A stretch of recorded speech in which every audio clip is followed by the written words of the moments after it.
He said that was he had to take a peanut butter and jelly sandwich to work every day. He said in order to just make Yeah. it work, but he's in it now. I think he's like he's at in the executive level in NABJ now, and he does really, really Yes. well. But he's in it because he loves it. So I always tell people have a lot of respect for the journalists. Don't just, you know, act like they're supposed to be there for you doing the things because you want a story told. They're doing it because they love it and they're storytellers first and foremost. So find a good story.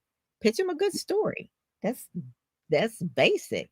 But one of the main things is that you got to read good stories to know what are good stories.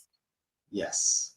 And most of us are not regular consumers of news. That's Yes. a problem. That means if you're not a regular consumer of news, that means either whether you're on the PR side or the journalism side, that means your head cannot quickly and easily spin up a news narrative, which is Hmm. absolutely essential.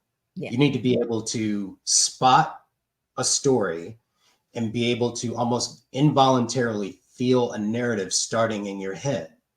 That's how you determine a story exists.